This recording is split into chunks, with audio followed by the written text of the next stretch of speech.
Welcome to Voice for Infection Prevention, where we explore the latest developments, challenges, and insights in the field of infection prevention and control.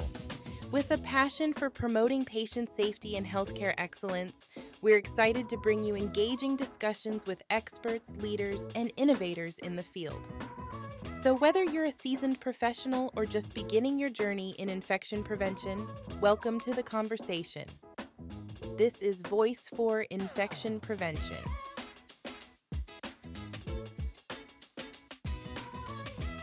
Welcome to the inaugural episode of Voice for Infection Prevention. I'm your host, Jacob Hutcherson. Today marks the beginning of an exciting journey as we kickstart our series with a remarkable guest, Tamara Behm. Tamara is a powerhouse in the field of infection prevention, currently serving as an interim director of infection prevention at Kaiser Permanente, while also running her infection prevention consulting business. Tamara is a master's level nurse with her CIC. In addition to being a fellow of APIC, she has countless more certifications to her name. Tamara's expertise is unparalleled. She's been dedicated to the field of infection prevention since 2011, shaping policies and practices to ensure the safety of patients and healthcare workers alike. In this episode, we have the privilege of delving into Tamara's vast knowledge and experience, gaining insights from her journey and tapping into her wealth of expertise. Tamara offers wisdom and guidance for those navigating the intricate landscape of infection prevention. Join us as we uncover the secrets to success in this critical field and learn from one of the industry's leading voices.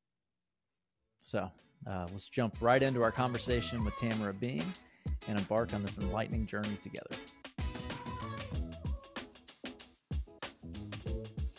This episode is sponsored by Clutch Recruitment, the leading recruiting firm in the country, recruiting exclusively within infection prevention and control. I was an adult educated nurse, so I graduated nursing school in 2006. Okay. So not quite that long ago, to be honest, and directly went into the ICU. Did that for about a year here in California before we moved to the Midwest. And there is the very first time I started doing travel nursing. So I took a role in an ICU in Kansas City and wanted to get a little bit more exposure than that because I really didn't know the hospitals. So then I took a travel role for ICU nursing with HCA and was working at all 7 of their facilities in Kansas and Missouri. So I would do that usually like 1 day a week on top of my other full-time job. And did that for several years, and then my kids ended up becoming or needing to be watched. Let's put it that way. So I couldn't work nights anymore. So I decided to go into a daytime role and took a temporary position. Shortly after, I went into case management first, so I could work from home. Gotcha. Wasn't fond of it. Worked in it for a year. And then I took a temporary role working with infectious disease at Kansas University Medical Center and fell in love with the ID doctors, the microbiology piece of my background. And when that role was over, they recommended I look for something in infection prevention. Okay. So I went and worked for St. Luke's North. Let me stop you there. I've got a question. From my experience with interim work in particular, they really want any temporary person to be very experienced so they can come in, hit the ground running. And yep. I think the first time I heard epidemiology or infection was related to this temporary role. So how did that happen? How did you get selected for that role, or how did you find yourself there? Yeah, that's a really good question. Wow. I don't know how I got that role, other than the fact that I had the ICU background. So there's a little bit more critical thinking when it comes to the infectious disease roles was managing patients with long-term antibiotics at home. So they were looking for somebody with ICU experience that had dealt with central lines. Okay. And could really understand more of the management with labs and antibiotics. So it wasn't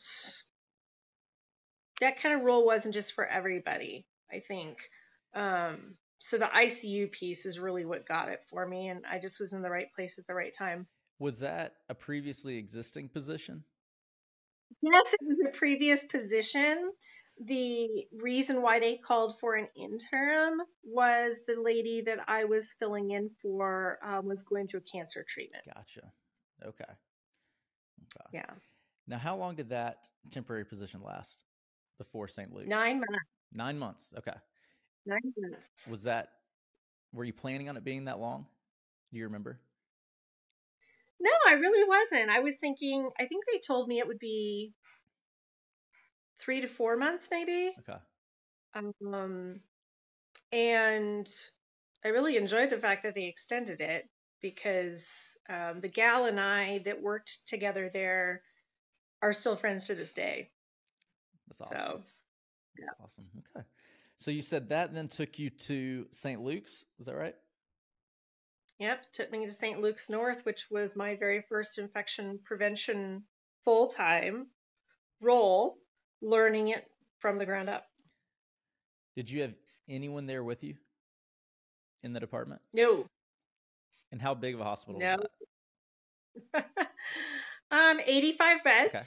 And that was one hospital. So I had 85 beds and an ED. And then I had an off-site rehab facility combination psych and emergency department. Wow. Did you have employee health at the time too? No, thank the Lord. I did work closely with them, but did not manage employee health. No. Gotcha.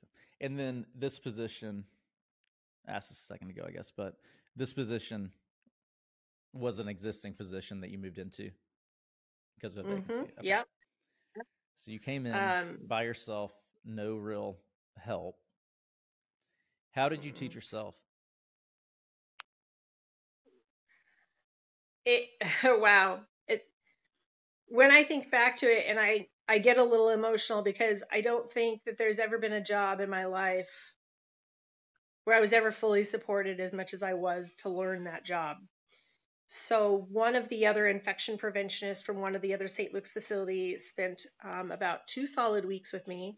I shadowed her at her facility in Kansas.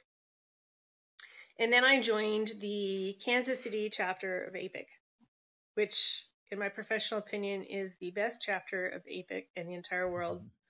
There wasn't a person who would not answer the phone for me. There was not a person who didn't have an answer to a question. They always made themselves available to me, and I drove them nuts probably for 4 years while I was really digging deep into the role. And that support is what got me through, because we all know that in infection prevention, if you don't last that first year, you're not going to last.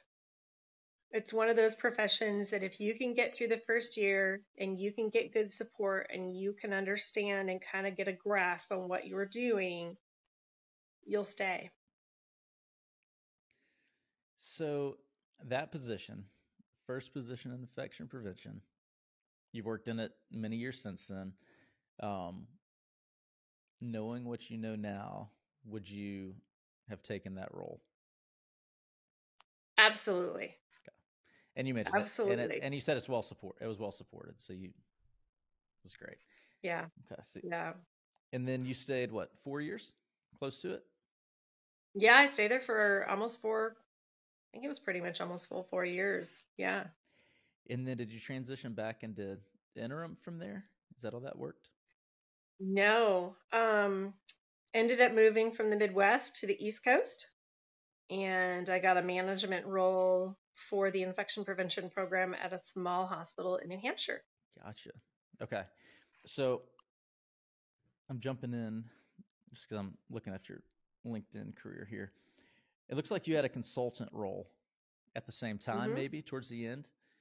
How did towards the end? Okay.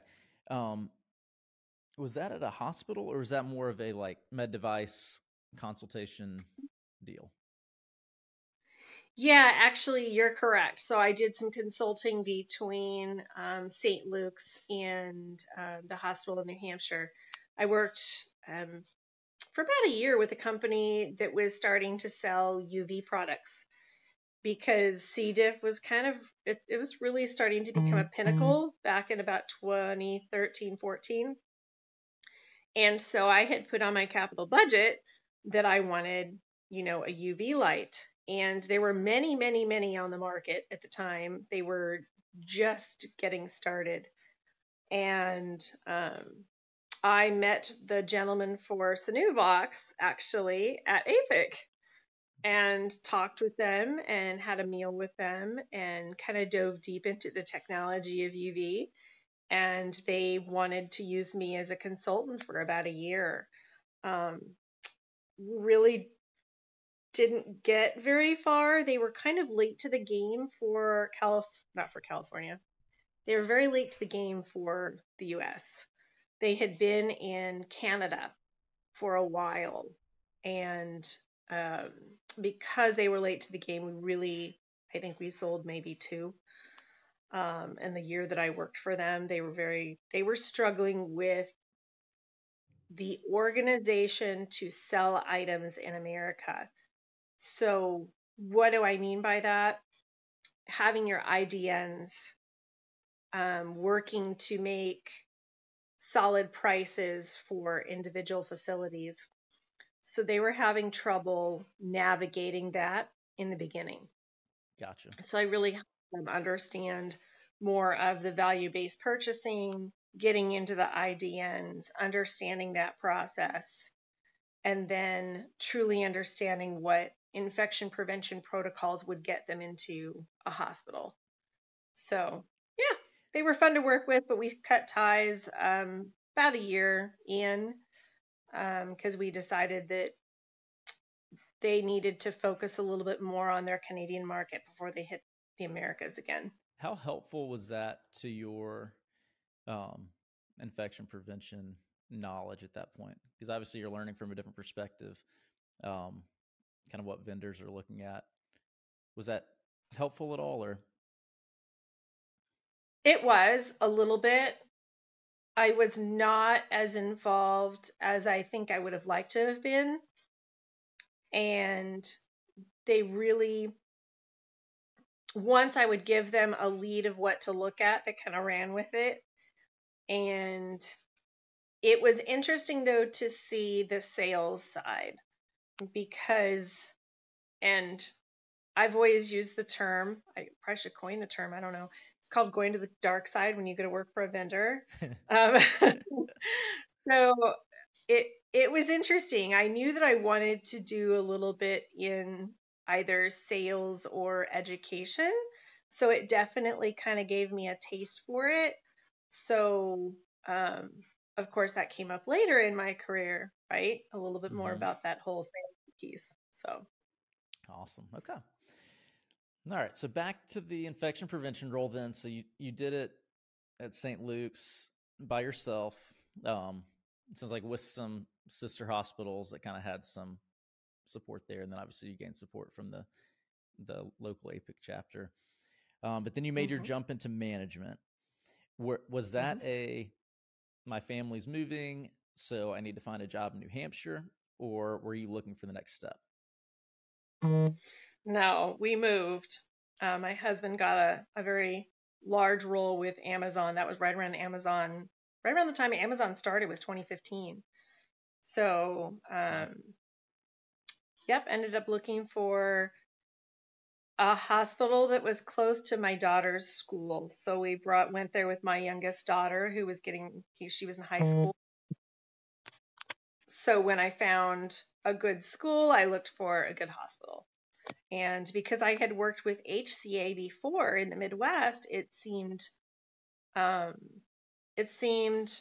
natural to look for an HCA facility. And there was only 2 in the state of New Hampshire. So it made perfect sense to go there and apply for a role, and they had one open. Awesome. Okay. And then it was an infection prevention manager. How big was that hospital, did you say? Not very big. We were 120 beds. Okay. So slightly bigger than before. Was the role the same? They just gave you a manager title this go around? The role was the same. Manager title, larger footprint. So I did have more offsites. Okay. We did oncology and a lot of radiology. And I managed the emergency preparedness coordinator. Gotcha. Okay. So then, did you have to fight for a manager title, or was it posted as a manager title, or did you have to take on additional responsibility to get the manager title? Do you remember? I know what you're getting at. I'm curious. Yeah, because a lot of these roles are manager titles and you don't manage anybody. Yeah. Right. Yep. So I didn't have to fight for anything. That was the title of the position. HCA at the time, even if it was a sole IP role, it was considered a management role because you were managing a program. And that's kind of how I've always seen those management titles for IPs, even if they're sole IPs. You may not be managing people, but you're managing a very large program, no matter what size the facility is, because you manage what? From ceiling to floor for all the walls. You're managing so much that it's not a person you're managing. You don't need to manage a person to manage a program. Right. I guess I'm trying to figure out, because where you were at St. Luke's, that was an HCA facility, correct? Yep. So you were managing No, it was not an HCA facility. No, St. Luke's was not an HCA facility. Okay, that's where I missed it. So it was before that was with the HCA experience. Well, at the HCA facilities that I did while I was in the Midwest, I worked at all 7. Okay. So I worked at Overland Park Regional Medical Center. I worked at Lee Summit.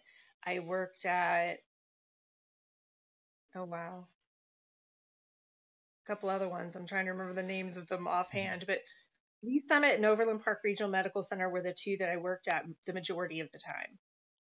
Gotcha. Now, there's a big, I don't know how recent this is, but I think now the job titles amongst HCA facilities have pretty well changed to all director titles, even if it's a sole preventionist. Now, sometimes they might have them split over two smaller hospitals. But as far as title goes, obviously there's a lot of conversation around that. It can mean a million different things. But because you've been a sole preventionist multiple places, what would you say? I mean, I guess, is a director a fair title? No. That's just my opinion. No. It's not. I think a director should manage people. Should manage people. So I think that a manager doesn't have to manage people, but I truly believe a director should be managing people. So then, would that remove? And I'm just thinking out loud here. Would that remove a director level person at a small facility? I mean, because what I'm thinking is, if it's 100 beds or less, there's probably one IP. They're managing a program. Chances are they don't have anybody directly reporting to them. So that would essentially mean there's no director level IP person at 100 beds or less. Is that a fair? You think that's reasonable? I think it's absolutely reasonable. Yeah, I really do. This is not one of those roles where I know what you're getting at, because I remember wanting that next step, wanting that title, because I truly have felt since I started in infection prevention as an IP for the 4 years, I always thought to myself going, I am managing a program of thousands of people, not a person, but thousands and thousands of people. Whereas I see a director role as being something where you're managing a team that then you can direct them what to do to manage those people, if that makes any sense. No, that makes complete sense to me. I'm just trying to think, just from coming from the recruiting end. Obviously, I've seen hospitals do creative things, and obviously there's a lot of aspects to a title, right? So a manager title, for example, typically managers can't get paid more than directors in hospitals. So I've seen many times the title get changed purely to put them in a different salary group so that they can actually attract somebody there. I've seen it to where they don't really think it's a director level position, but they want them to be at all these director level meetings because they have such a role in the hospital. Correct. So I've just seen different reasons to put a director title in there. So I was curious to hear the other end and kind of how it compares to maybe some director level positions you've held. Yeah, and even as a sole IP position, you still go to those meetings. You still go to your medical exec meeting. You still go to board meetings. You still go to the same meeting that a director would go to. So it didn't matter whether or not in the original role as an IP or the next role as a manager, I still went to the exact same meetings, still did the exact same job. Except for, I did manage, the emergency preparedness coordinator, which really, what is there to manage other really than to work with them, with emergency preparedness projects and things like that. But it was a great learning experience to get a little more in depth in emergency preparedness. But it was a good opportunity for me to manage a person, which was nice. Gotcha. So let me ask this question, just because the goal for this is for IPs at any level to be able to gain some kind of insight and advice. So if you had an IP, a few years of experience like yourself at the time at St. Luke's, or even the position in New Hampshire, is Parkland Medical Center. Parkland. Yeah. Yeah. If you've got somebody that's got a manager title or even has a preventionist title, but they are managing a facility and they're involved in these meetings with higher level titles, the same meetings, I've heard plenty of people complain about not getting the respect that they deserve, or they aren't heard the way they think that they should be heard in those meetings. So how would you encourage an IP that doesn't have the title to demand the respect in that room and those conversations?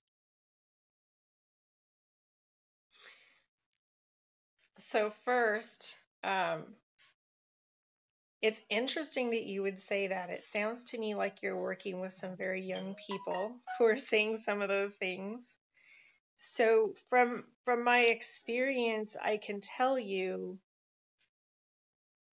that the title doesn't make somebody listen to you. It is your knowledge, your confidence, how you prepare yourself for that meeting, and the culture of the facility. And if you're in a facility as an IP, and I've mentored many IPs in the last 10 plus years, if you're in a facility and the culture is not allowing you to do what you need to do to keep patients safe, it's time for you to leave. Period. This is not one of those roles that you stay in for 20 years because you're an ICU nurse, right? Like, I'm an ICU nurse, I find a great place to work, and I'm going to stay there, and I'm going to get different patients every day, different situation. An IP role in a facility, at least this is my professional opinion, because I've sat in facilities where I sit in a room and somebody looks at me and says, well, nope, that's not an infection, so we're not going to count it. That's my license. It's somebody downplaying my knowledge and my experience and not respecting what my role is as an IP. For me to designate an infection, for example, that's my job. That's what I'm trained to do. That's what I'm certified to do. So for somebody to argue the point, totally natural. For somebody to override me, or somebody to tell me that something isn't black that's black, right? Mm-hmm. I'm not going to work there anymore. So it's a culture, and it's a very slippery slope for people to understand how to manage that process. And not everybody can do that. Not everybody knows what to say, when to say it, how to say it, and to convince the people that you know what you're talking about. I've been told that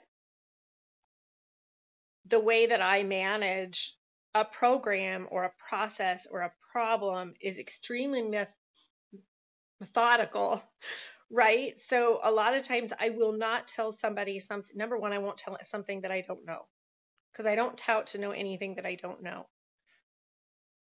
But if I do know it, I'm going to stand firm, and I'm going to provide you every little bit of evidence-based practice to do that.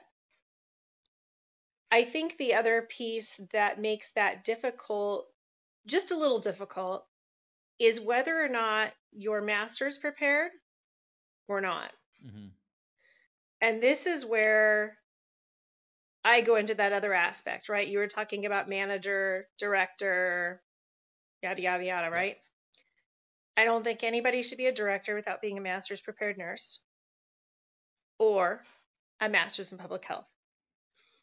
The reason being is because I believe the master's piece of that degree, whether it be public health or nursing, provides you with the ammunition, that may not be the right word, but the ammunition to support change with evidence-based practice. And a bachelor's prepared nurse or a simple IP may not necessarily be able to do that because they don't have the experience on how to present that change to somebody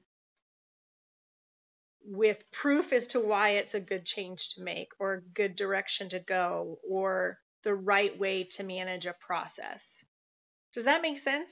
No, it does. It makes a lot of sense. I've always kind of wondered what people's motivations are to getting the next level of education. And my question's always been, is it for the letters after your name, just so people may just listen to you a little more because they assume you have an advanced knowledge of this stuff, or are you truly learning things that you wouldn't have otherwise known? But it's sounding like for you, it was incredibly helpful for your career advancement to get the master's degree. Super helpful. And there's been experiences when I've had to use it. Again, facility to remain nameless. I try not to divulge some of the things that I do and don't do at facilities, mm-hmm. But I can tell you that I was pressured into trying to sign a risk assessment for a facility because they wanted to hang their scopes for 30 days. And if you've read my publication in BINT magazine, I extensively did research on hang times for scopes and what was safe and what wasn't safe. And my idol is Corey Ofsted when it comes to anything scopes. And when this person presented me with the risk assessment, just the way that everything was situated, it's a person who is in charge of like the scopes. So that's why they did the risk assessment. And when they presented it to me, we're talking about thousands of scopes for a very large system. And they tested 4 scopes.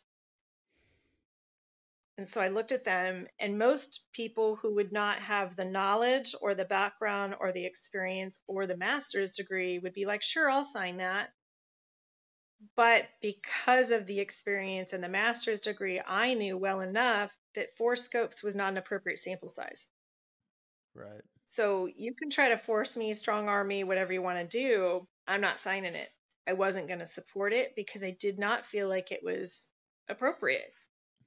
Makes sense. And I think that comes with time and it comes with experience, and you have to sit down and you have to read and you have to do research and you have to attend APIC and meet scientists and work with scientists and get all of that knowledge so that way you're able to make those kind of determinations and understand. And a lot of it is common sense, Jacob. Right? A lot of it's common sense. I have to tell you, in this job, you'll be looking in a patient room or something, and you're like, that just doesn't look right. And you may not have anything in a book or anything that says that it's okay or not okay, but it's common sense. You're just like, that just doesn't look right.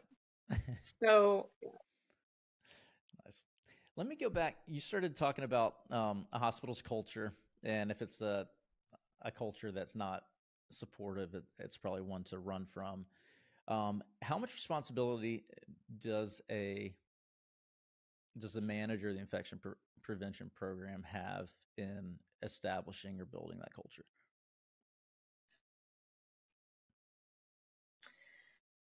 I truly believe cultures can change. I think that it's a good, I think that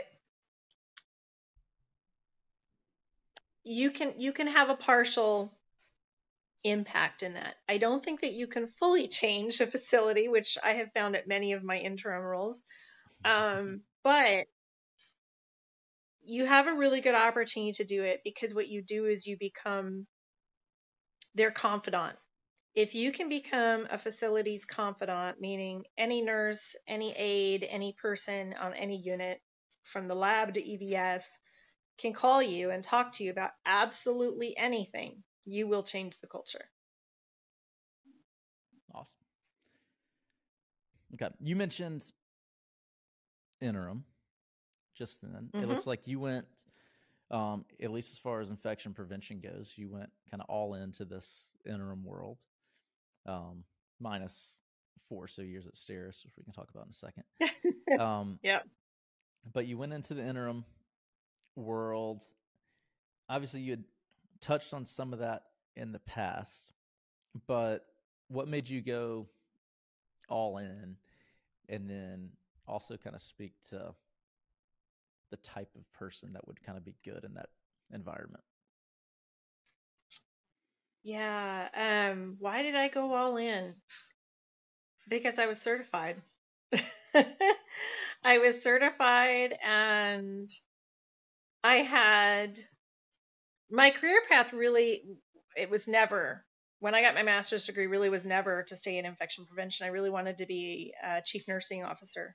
I wanted to go that direction. I wanted to be that head honcho, that person, for the nurses to look up to and work with and manage a big team.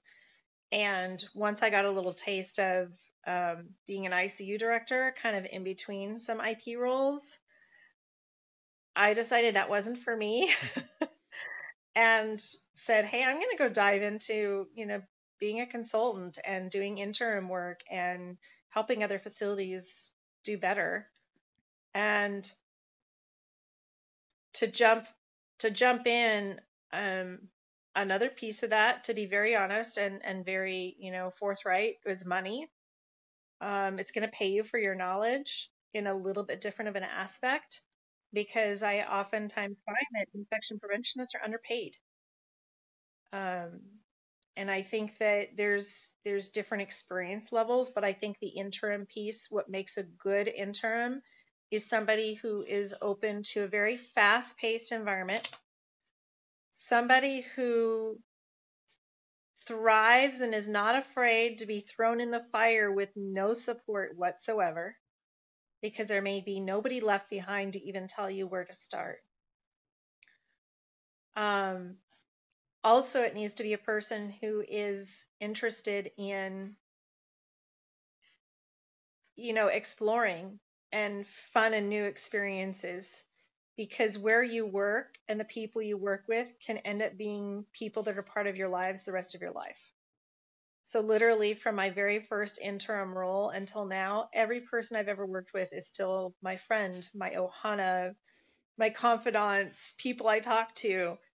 And you have to be open to that. Being put into a facility in an unfamiliar location and being able to walk in every single day and feel confident, being open to a long assignment.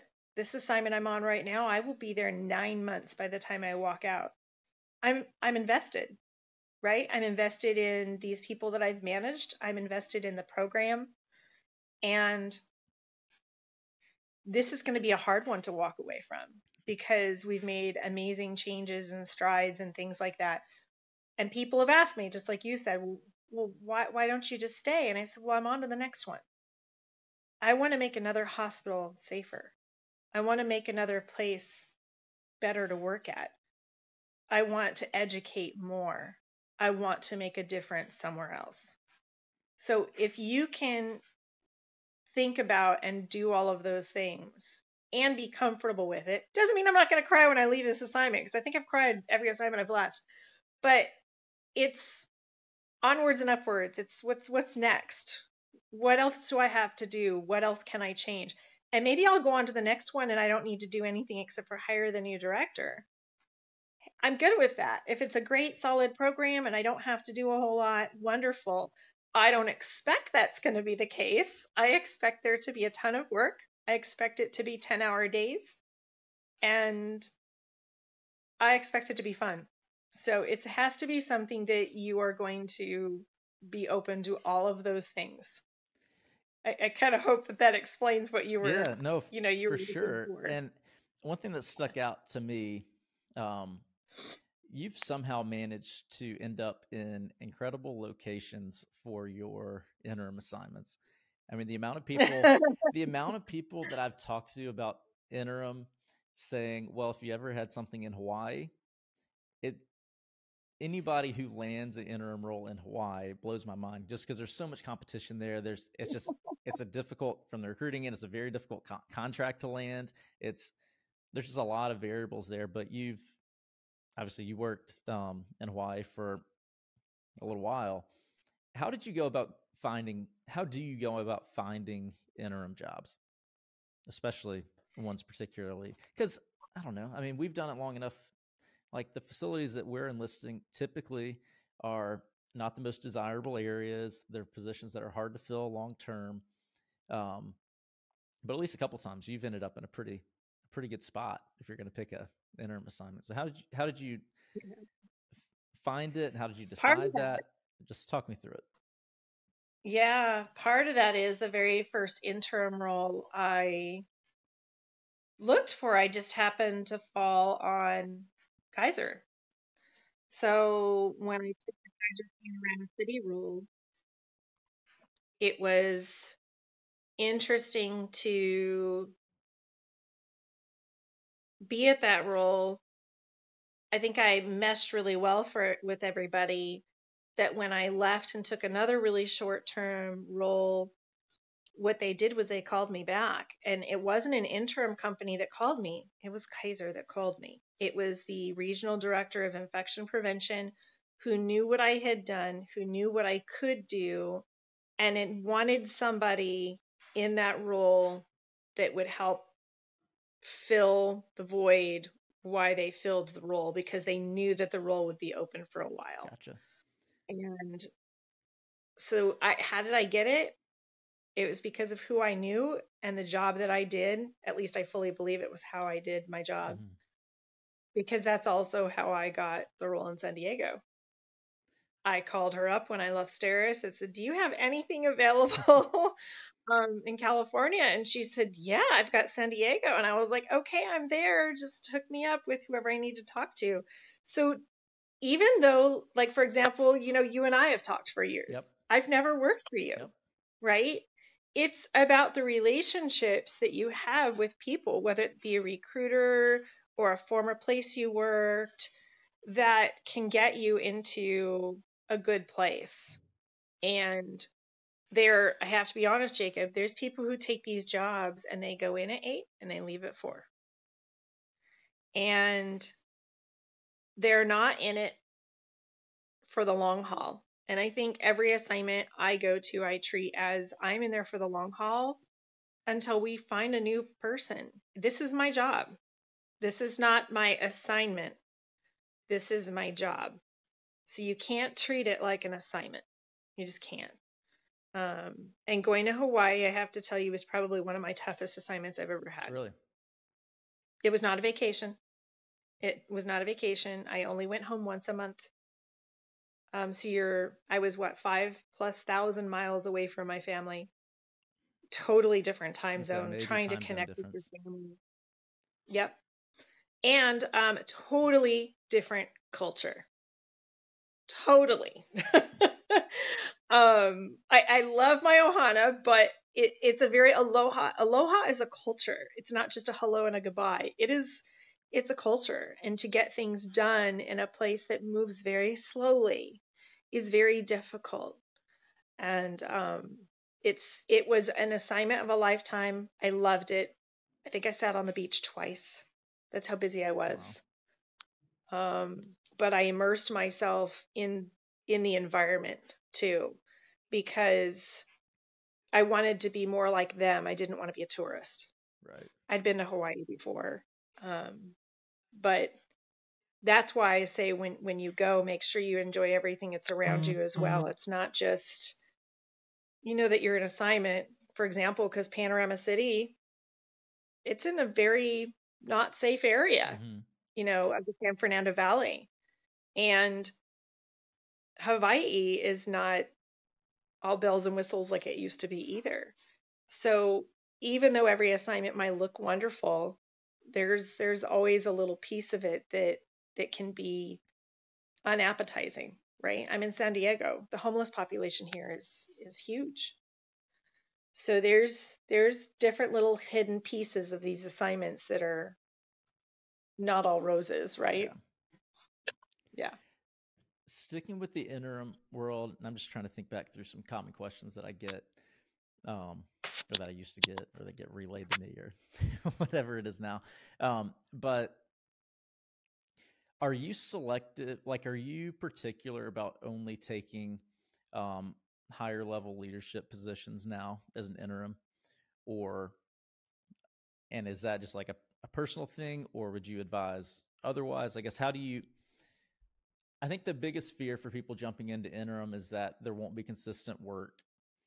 And then if there's not, when do you say, okay, well, I'm willing to do a more hands-on staff level role for the next assignment?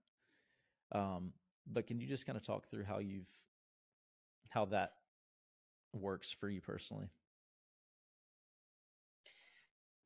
Yeah. I think that in my career, with the background that I have, I do look for the management roles. If I was not able to find anything, would I take a staff role? Absolutely. Absolutely. And I can honestly tell you that, for example, the role in Panorama City, almost 300 beds, but there was no team. It was me. When I went there, I was by myself. So I was the director of infection prevention, but I was the one rounding every day. I was the one looking in on every patient. I was the one doing the data mining. I was doing everything. So I think that an IP should always be prepared to be out there doing everything. I did the same in Hawaii because there was a director and I was the manager, but actually that's all you had in that role. So I was the one out every day doing the rounding. In the current role I'm at now, I don't have to do that, but I choose to follow my girls around to see what they're doing. And I stay involved. I stay super involved. So I think that, if it came to it and I needed to take a staff position, I would absolutely. And I'm fully prepared to always go that direction if I have to. I think it's just like anything else that we need to keep our skills up. And it's hard to manage a program or people if you have no idea what those people are doing. You need to be on top of knowing what it's like to be out there every single day. Makes sense. Okay. All right. Let me ask you one more question, then we'll wrap up because we're getting close to this timeline. All right. Big picture infection prevention. Historically, what's been the biggest challenge you've ran up against? And then moving forward, what do you think that biggest challenge will be?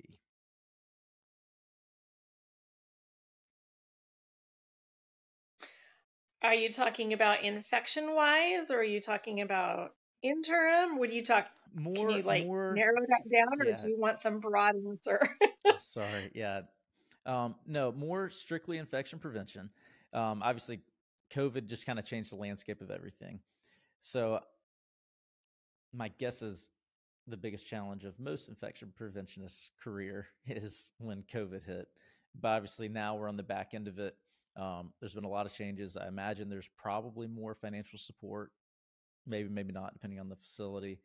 I think overall hospitals are probably more aware of the infection preventionist role and responsibility of the hospital than before.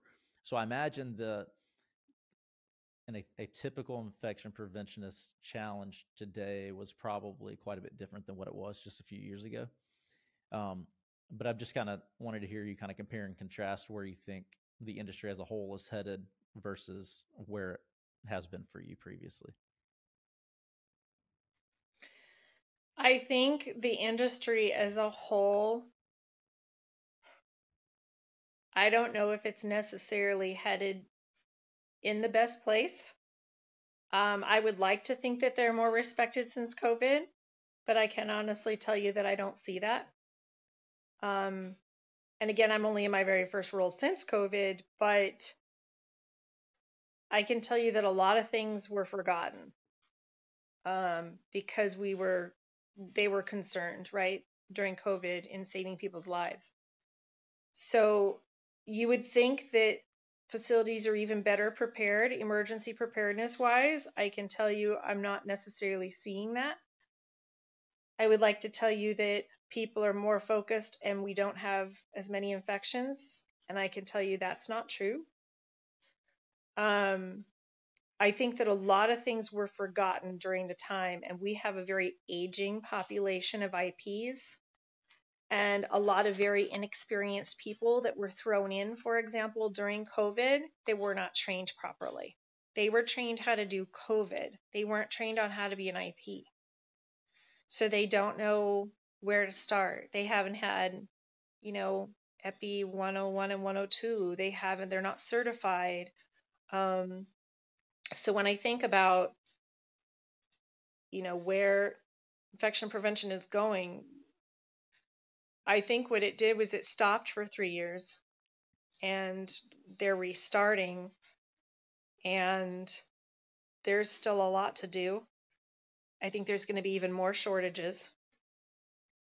The hard part for me is seeing that possibly they're decreasing IPs instead of increasing IPs.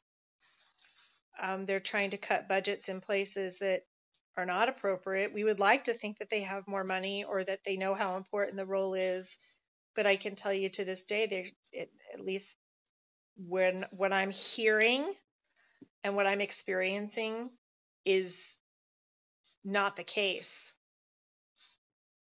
Case in point is administrators need to get to different places at the hospitals and know what is needed at all times. You cannot wait for an endemic or pandemic. You can't, right? So anything from, my background working with sterile processing and high-level disinfection, it is a passion of mine for people to understand the importance of managing those departments and making sure that they are well prepared, that they have the equipment and the tools and the learnings to do their job. Because if they don't, we're going to have nothing but issues in the future.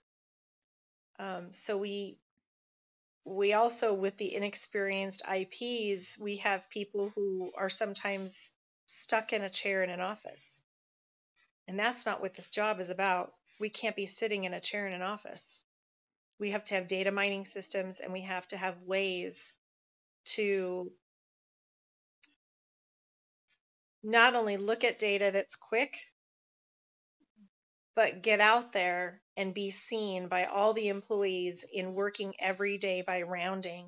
And if the future of the profession doesn't move towards being more visible in the hospital every single day with all staff and patients, we're going to have issues too. So I would like to think that we're well prepared, but we're not prepared. We're not prepared financially. We're not prepared with education. There's no formal education for this job.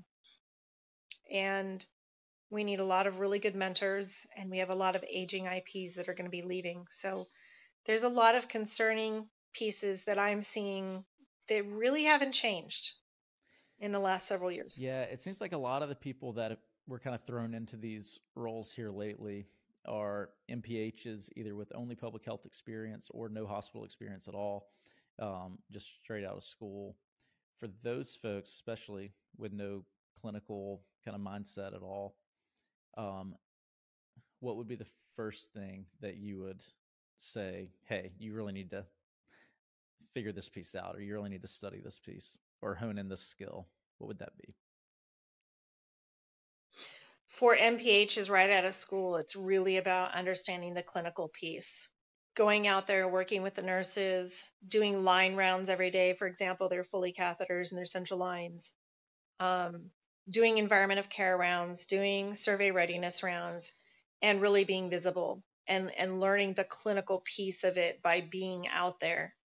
If they're not a part of that, and really immersing themselves in the nursing aspect, because that's really their only gap that they have in their education is understanding the nursing tasks. So really partnering with the educators and the nursing groups to learn all the aspects of what they do. Thank you for joining us on this episode of Voice for Infection Prevention. We hope you found our discussions informative and insightful.